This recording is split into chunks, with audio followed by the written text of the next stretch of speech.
Well, good afternoon. It's me again. Now I'm on Andrew Pierce's farm today and he's cutting his beans. Early, I know what you're going to say. But what we're going to do, we're going to catch up with Andrew and have a chat in his cab and follow along with perhaps the GoPro on the combine itself and see him unloading. If you enjoy the video, don't forget to give it a thumbs up for me. I do appreciate it. And if you haven't already, think about subscribing to the channel. Don't cost you anything at all. Just press that little button, which I think is down there, and we should go well then. Anyway, thanks a lot for coming on my journeys, do appreciate it. Let's get on with this video now, shall we? Thanks for now.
What's your name, mate?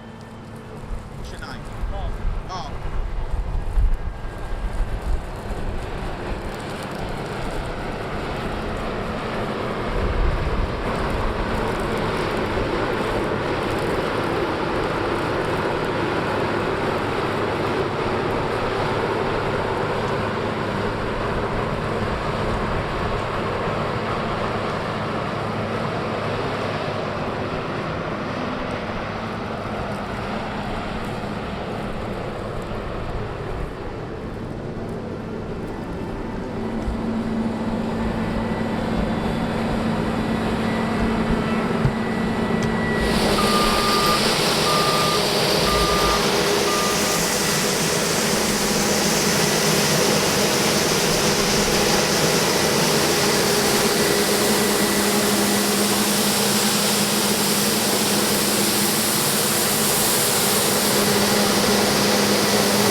Good afternoon, Andrew. I don't want to stop you, so please don't let me stop you.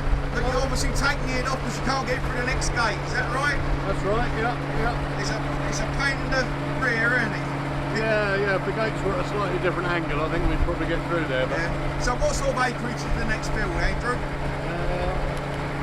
it's about 19 hectares, I think. Okay, carry on, please carry on. I don't want to hold you up because harvest time is busy time. Yeah, busy time, yeah. Good. Can we come in a cabin on the next field? Yeah, sure. Yeah, That'd be fantastic. Now, is there anything different from a cornet to a beanie? Header. no, it's all the same. All the same. Just set the combine up slightly differently. All right, just the combine then. Yeah, it is. Is it? Okay, mate. Sorry, I'll let you carry on. I see you got Mark over the back there. He's helping out as well, isn't he? Whose job is it to line it up? That's my job. It's your job. Mark, you put the trailer in the wrong place then. Yeah, normal. Oh, all right. Let's see if he does it first time, Mark, shall we?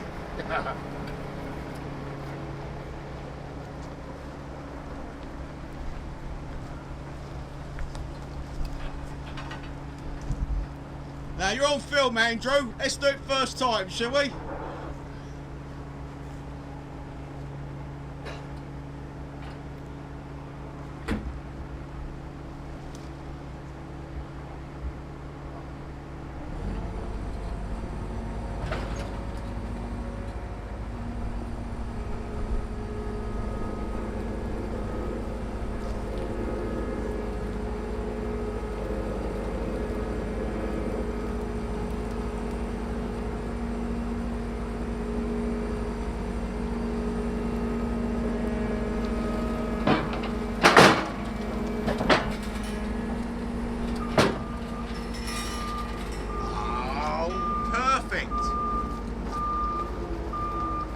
Mark's got to get this through the gate.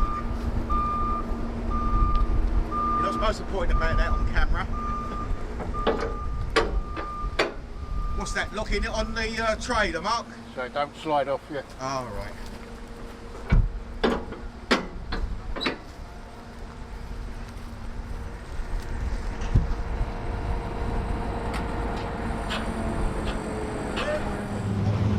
Right, we're with Andrew this afternoon. Now, you've met Andrew before. He's got many acres and we're on one of his fields. And what we cropping this afternoon, Andrew? This is a crop of winter beans. Any particular flavour are they, or just? They're a variety called Tundra, and they'll really just be for animal feed, really. Yeah. Just to feed the bean. Ah, okay. So a good price for them, or? Do you know, to be honest, I'm not quite sure what the current price is just at the moment. Yeah. But, yeah, hopefully they'll do all right. And, I don't actually think beans and peas pulses, as they're known, have gone up anywhere near the same as cereals, wheat and other, obviously grape and that have gone up in price quite dramatically over the last 12 months or so. Okay. Due to various world events, etc. But anyway, they're a good break crop, and we can get a nice crop of wheat in here this autumn. So I'm glad you said that. Now, break crop. Now, obviously, you what did you have on it last year? Do you have wheat on it last year then? no, I actually had a crop of rye out here last year, right, yeah. which is a first time crop for me. Yep. Which was quite successful, and yeah, no, it was quite good, really. So you rotate some of your crops then. So you put rye one year, beans, Yeah, and yeah. wheat. Yeah, normally beans you'd grow about 1 in 5 years or something like that. Yep. Yeah, so you normally sort of might have beans, wheat. Some people might grow 2 wheats, have a second wheat, oilseed rape, or barley or something, barley, oilseed rape. Now, do you look on the prices and decide what you're going to plant for the following year, or is it just sort of hope for the best? Well, I think that's quite. Yeah, I think there's always an element of hope for the best in farming, I think. Yeah. So, but no, we do. You know, we try and look at things, but obviously it's a. You know, you're trying to look into a crystal ball, really, in Yes. some ways, and you're trying to, read, talk to people and talk to your advisors and, Yep. whoever, and try and establish what the market might want. Yeah. Really in 12 to 18 months' time, really, because of, obviously a crop you harvest now, we might not sell it for another 6 months or something. All right. So you put in storage, do you? Yeah, it couldn't be stored, and Yep. it may not be sold for another year. Now, So do you have someone that sells your wheat for you? Do you have like a marketing board? no, pretty well all my crops, 90% of my crops, and I think probably 100% of them this year have all go to Weald Granary, which is a local farmer-owned grain cooperative. Yeah. Really, as the crow flies, it's only about a mile the other side of this wood, I suppose. So it's not too far. No, and so everything goes in there, and they market it. It's marketed for us, and they do all the marketing. And Fantastic. and that's a farmer-owned cooperative. So there's many farmers from Kent and Surrey and Sussex and whatever that store some or all of their grain in there. Yeah. So And it's just down the road from you, and it saves you having storage facilities on the farm. yeah, I've got a small amount of storage of short-term. Yes, that's the dog. Sorry, you see, the dog's seen a pheasant. The dog's seen a pheasant. Yeah. Thank you. So, Right. He put us off a little bit, didn't he? We'll have to put up with that. She won't stop. So. She won't stop. So yeah, I've got a small amount of storage at home where I can tip crop if I want to. I haven't got any drying facilities or anything, so we're actually tipping these beans here because we're harvesting these beans probably about at least 3 weeks early. So yeah, at least 3 weeks early from when we would ordinarily harvest them, perhaps towards the end of August or. Yeah. Yes, thank you very much. We know there's a peasant there. That's very good. Thank you very much. And typical spaniel. She's just obsessed by anything with feathers on, or rabbits or rats or whatever. She's a bright hunter. Yeah, she's gonna be in you, sweetheart. You're a dog. Yeah, so we're actually tipping these beans back at home because the grain store can't take them at the moment because they're a bit too early. They're dealing with the wheat yields have been quite good this year, and a lot of other crops have yielded quite nicely. So yeah. There's a lot of wheat about, so they're sort of intaking that, and they not ready to take beans yet. So fortunately, I've got the ability to tip them at home and can carry on harvesting. And if I didn't have that, I'd just have to sit and wait until the grain store can take them, really. So, yeah, so we'll get these beans done in the next couple of days, and then I've got some oats to do. So, now I did have a check of your beans. Now they're rock hard. Now is that good for a bean to be rock hard like that? they are. They're a little. Yeah, it's a little bit dry at the moment. It's too dry. Without sounding like a typical moaning farmer about it's too wet, too dry. Yeah, too cold. Too cold. Yeah. Too hot. Whatever. It is, we've had some excessively dry weather, we've had a lovely harvest, and it's been quite easy, and we've just been able to keep going and without having to start because of rain showers. But yeah, these beans, it's the moisture on the grain on the wheat or on these beans is a little bit on the low side, really. So. The optimum moisture would be about 15%. Now, is there a protein level you should be to, or an ash level, or something No, like that? not really on beans. I mean, they are what they are in many ways. Because I know on wheat you have to have a certain amount of protein and ash and all that. Yeah, for quality wheats they look for the protein levels, and certain other things they look for. All of my wheat was all good quality this year, which I was very pleased about. And below 14%? Yeah, most of it. Some of it was, when we first started out, it was about sort of 15%. Yep.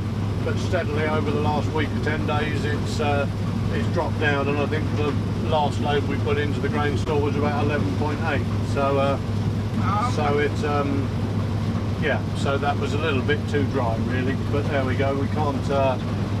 It is Can't have everything, can you? No, it is what it is in many ways. So, and a bit same with these beans. I mean, the risk is now they're ripe, very ripe, and they're a bit too dry. So we're suffering quite a few header losses, where as soon as the combine's touching them and trying to cut them, some of the pods are springing open, and some of them are spilling, falling on the ground before we've even got them into the combine, unfortunately. But I don't.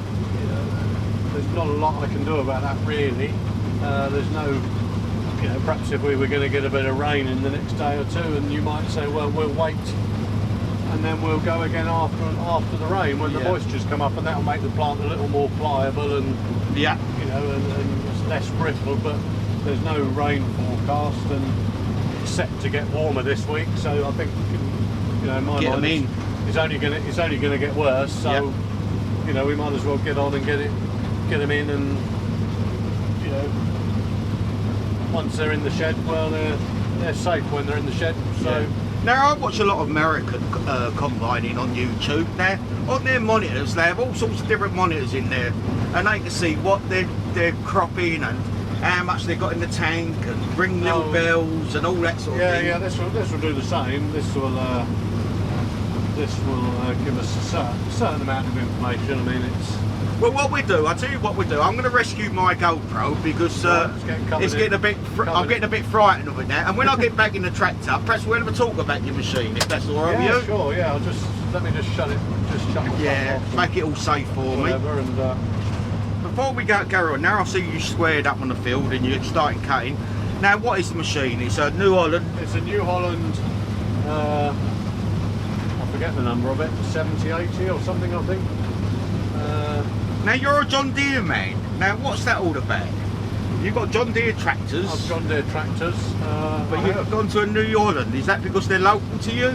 Yeah. Well, they can't get much more local, really, can they? On the farm. Yeah, the New Holland. Yeah, that's right. So, yeah, I mean, we're not. I had class combines before the New Holland, so Yep. I've never had a John Deere combine. Oh, okay. And my combine was due for change when the New Holland dealer started to rent some premises from us. So, and yeah, it sort of worked out quite nicely, and I'm very pleased with it. Really, it's a nice combine. So, Right. Fantastic. yeah. What sort of what can you carry in the hot mud? What sort of tonnage? It holds the bin on the grain bin holds about seven tons. 7 tons. Yeah, which works out nicely on. I mean, two full bin loads just nicely fills one of my 14-ton trailers, so it works perfect. Really, Fantastic. it works really nicely. So And the size of the head? it's a 22 foot. Now So- tell me, I don't know if it's true, it's been told to me that the head is always measured in feet, not in metres. Well, yeah, I mean, we probably measure them in. We probably talk about them in feet, but yeah, they're probably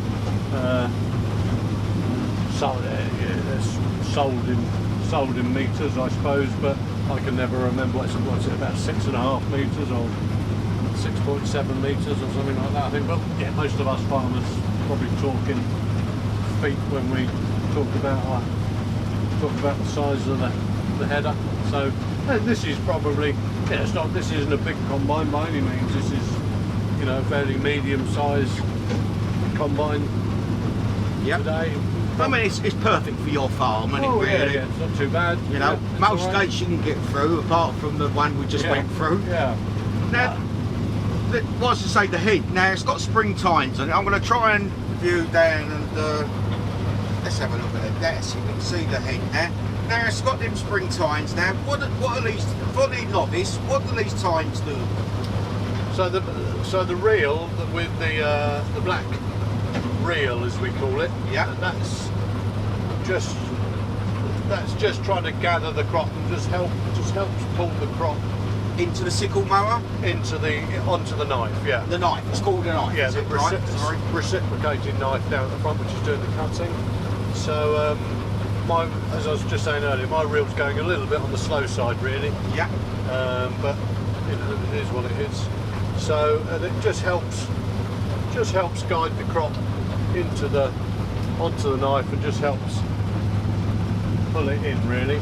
Yeah. So, And then then you've got the cross auger. the cross auger, and that pulls it in from either side. Pulls it in from either side, and then it's got some fingers actually called retractable fingers. Yeah. So they're on like a cam mechanism, so they come out when they're round at the front, and then as it rotates round, they tuck themselves back in Oh, I see. as they go round. So if a rock, it wouldn't damage them if a rock went through it or anything like that. Would No, it would do it. They're designed to snap, Oh, okay. so they will snap, and you can break the fingers or break the knife sections on the rocks. So Yeah. I'm a fairly rocky farm here. We're on some fairly stony ground, so we do suffer with a bit of wear and tear on our header. So it's Now, a lot of the American combines, they tend to use like a conveyor belt system on their heads. Would you say this is a better idea than the conveyor belt system? no, I think the conveyor belt system is very good. I've never used one, or I've not seen one working apart from on videos. So Yeah. I think they are very, very good, and they are being used more over it in the UK now. Yeah, no, they are. You know, you can buy them, and I Yep. think they're very, very efficient. I think it's all to do with the way the crop is presented to the combine. Yeah. So really, you know, particularly in wheat, they always say that you want to present the crop head first. So you want the crop to cut and to fall and be pulled into the combine with Okay. head first or ear first. Ear first, yeah. Really. So these beans are always a little bit more challenging to cut because they tend to lay in all different directions, and they don't always tend to sort of feed in or flow in very consistently. Yeah. So they're a little It tricky. does look a bit messy down there, doesn't it? Yeah, I mean, it is a bit. So, but wheat is always quite easy to cut. If it's standing up, wheat and barley and things like that are always quite easy and straightforward to cut. But beans can be a little bit more difficult. so now let's talk about the combine itself. Now, obviously, it bit sucked in through the augers into the, and what is it, like a thrashing system inside the, for the novice, obviously, Yeah, someone who doesn't know what he's looking at there. So once it comes from the head and it goes up the feeder house, which we're sitting above, which is like a chains and slats. So it's got four chains in there with slats between each chain, and that rotating round and pulling the crop up into the drum. Yeah. What, a rotating drum type thing? A rotating drum with bars on it. Yeah. And sitting underneath that, you've effectively got a sieve for, you know, it's like a sieve, or we call it the concave, but it's just like a sieve really. So you can adjust the gap between the drum, you can adjust the speed of the drum depending on what crop you're in. Yeah, I was going to say that is for the, if you're cutting wheat, it's different, beans, it's different, rapeseed, because it is a multiple machine. You can cut most crops with it, can you? You can do. Yeah. You can cut all sorts of crops with it. What about rye? Because that's always been always been a hard crop to combine, or Rye? is it? No, rye was fairly easy. It's quite tall. There's a lot of straw. I mean, my rye was probably 5 or 6 feet tall in some places. So it's Oh my God. there's a lot of straw. Or is it oats that's the pain? I know one of them's a real pain to combine or something. Is oats? But they can all be a pain if they're not standing up, or they can all be a bit of a challenge sometimes. But no, wheat, barley, oats, rye, and things like that are all fairly straightforward to combine. It can take a little while to set your combine up and just get it running nicely, and so you're not losing too much and you're getting a nice. It's always a bit of a balancing act. Yeah. You So know, do you stop the combine after, say, doing a row and check if you're dumping them on the floor or anything? Yeah. There's, you can either be losing it at the front, or it could be being lost out with the straw, or you could be losing it over the sieves. So.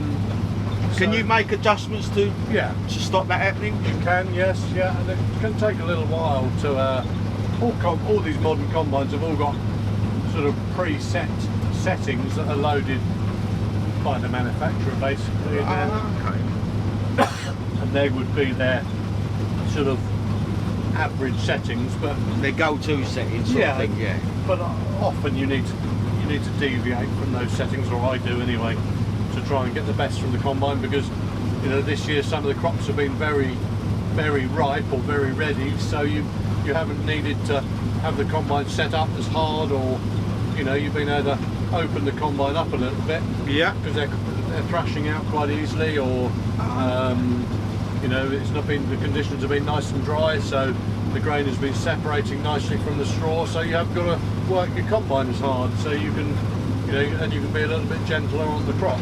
Now, can you alter it from the screen in front of you, or is it get out and do it from the side? No, I can alter it from the screen inside.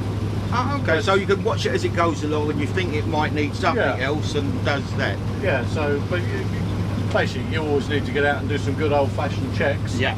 And quite often we'll do something where we're called a kill stall. So there's a setting on here where I can be dry, you know, the combine will be going along, and then I can just shut it down, and it will just shut the whole thing down almost instantly. Oh, okay. So the combine's full up with crop, so you can look at inside the combine and see where the crop is, and Yep. you can see how much rubbish or what you've got on the sieves. You could look in the straw to see Where it is in the machine, basically, you can Yeah. see where what process it's on in that Yeah. particular piece of the machine. exactly. And if you've got too much straw with your grain, you could, you know, or if you've got too much straw onto your sieves, you could change some settings so you're not over thrashing the straw. Sometimes if you try and thrash it too hard, Yeah. you can break up the straw into such little pieces you can't separate the grain from it. Yeah. So really, ideally, the sort of in the best case scenario, if everything's ideal, and you can get things set up nicely. If you're rowing up your straw ready for baling, for example, Yeah. really you should be able to pull a piece of straw out of there, and it should be all of the straw should be intact. It'll Yeah. be slightly damaged, but Yeah. it should be intact with the grain ear on there, just with no grain in it. Oh, okay. So if your straw is all broken up into short little lengths and the whole row of straw is completely smashed to That's pieces, no good for nobody, is it? you're probably thrashing too hard, Ah, okay. and then you've got quite a dense layer of straw to try and separate the grain from. Yeah. But if you've got nice long lengths of straw and the straw is all nice and open in the combine, then the grain will separate out more easily. Fancy. Now, I've seen you got the choppers on the back of the bump. You're not keeping this straw, are you? No, this is just all this bean's home or straw is just being chopped up. But they do use this straw for bedding in some places, don't they? On Yeah, animal farms? they might do. We probably don't really in the UK use it very much. No. Just most people would chop it up. Now, is it good for the ground, chopping that up and put it on the ground? Yeah. And would you cultivate that back into the soil? We will do. Yes, we will. We will cultivate it back into the soil, and it's good organic matter because beans, because they're a pulse crop, they're nitrogen fixing, so they produce nitrogen as they grow. Yeah. And they have little nodules on the roots, so they provide a bit of nitrogen for the following crop. So Oh, that's lovely. why they're a good break crop, Yeah. and that's why they wheat is that's why we always generally follow wheat with beans, so you get a nice healthy start to your crop. So I'm just going to have a drink. Okay. So Yeah. Now, when I see you changing the heads, now you've got some sort of sensors on the head as it is, and I was speaking to Mark earlier, and he was saying that it controls the level you cut at. So if you come across a big rock, it can lift the head up with it. yeah, this combine's got the head can move laterally from side to side, probably only I don't know by about how much, a foot I suppose. Yeah. So when you're on, because none of us, or very few of us, have got dead flat fields, No. so the combine can, so the header can follow the ground contour Yeah. slightly from side to side, Yeah.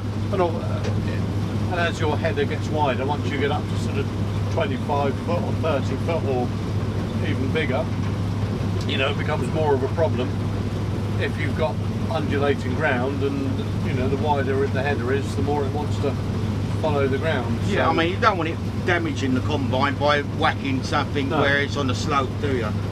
So that's why the header. Yeah, and it's got two skids with sensors on that ride on the ground, Yeah. and they've got little micro switches on. So as they move, they can, it can Alter the angle of the head. alter the angle of the head. Yeah. So Okay. Now, is it a self-greasing machine, this, or is it? Do you have to do it? no, I have to grease it up on a daily basis, and I was to say it's good maintenance greasing. Yeah. All machinery, isn't yeah, it? you have to. It makes you look around the machine. So Actually, this has got. If you follow New Holland sort of guidelines, they've got some 10-hour grease nipples which you do generally every day. Yeah. Then it's got some 50-hour grease nipples that you perhaps do every few days. It's got some which maybe only do once a season, you know, or the 500-hour ones. But generally, I tend to give them all a little bit of grease. For the cost of grease. Yeah, exactly. And the cost of the machine, it's nothing, is it really? Yeah. And mate, as you say, quite rightly said, why are you greasing these little nipples? You'll find something that may be broken or may be near to getting broken. Exactly. And Just gives you a look around the machine. And that stops you coming into the harvest time and you find that half the machine's broken because you've not done any maintenance on it. Yeah, no, you've got to try and just keep on top of these jobs. And the other thing we've been doing, particularly this year, but you know, we do it most years anyway, really, but you know, particularly this year because there's been a lot of combine fires and field fires around the county and the country, and you know, this is all covered in dust, and dust is very, very flammable. Yes. Is to blow them down regularly, so we try and blow them down on a daily basis, and sometimes when I was combining last week, I was even stopping sort of halfway through the day and just giving it a little blow down. Okay, what have you got, a mobile compressor you take with you? I've got an airline on the combine that I can use, but a lot of the time I just use a leaf blower. Right. You know, if you just do it little and often, try and blow the dust off each day. It doesn't really take very long. Put a suit and a face mask on and whatever. And I was going to say a face mask. And if you can do it on a nice windy day, and so you can get the wind to blow it away, and and obviously you've got the air filters. They need to be blown out. Oh God, yes. Every day. Or I actually run 2 air filters, so I can just swap them over. Yeah, good. And then got to blow the radiators out every day, and so there's quite a bit to be done. Right, we're coming up to the end of the run now, and you're going to fill the trailer up. I really appreciate you giving me your time, and we've discussed quite in depth your machine, your crop, and one thing and another. And we followed you on your steam engines. You're a lover of steam engines. Hasn't resulted in anything serious.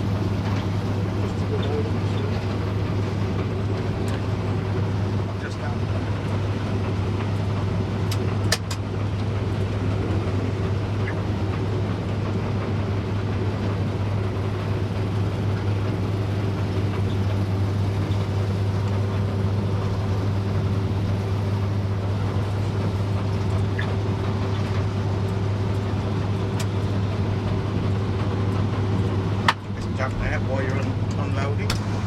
Stay there, Doc. Oh, I'll tell you what.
Lovely.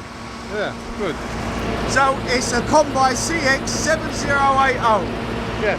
And it carries how many tonne? It's about 7 tonnes in the tank generally. 7 tonnes in a tank, and as you say, you've got a 14-tonne trailer. Yeah, so 2 bin loads will generally always fill a trailer. So I noticed with these beans, you haven't got to keep stopping and testing as you combine and what the percentages are on. You just put them in a trailer and they go in. Yeah, they're dry. They're too dry. So I'm not too. The moisture is, too dry. So they've got to come That's off. something I want to ask you. I forgot to ask you in the cab. What do they do to these beans to make them for animals feed? Do they leave them as they are? Or? No, they probably. I'm not quite sure, to be honest. They probably mill them up and add them into various rations. You know, an animal miller will feed, you know, a feed mill will mill them and blend them and with other products and make them into rations for dairy cows or beef cows or sheep food or whatever. You know. Fantastic. Well, I've enjoyed the day and I've had the drone up. right. We followed you on the drone. Good. We've had the GoPro going, so hopefully it'll make a good video. So I appreciate your time. No Anyway, problem. Thank you I'll very see much. you again. Yeah. Cheers, See you, Andrew. Robin.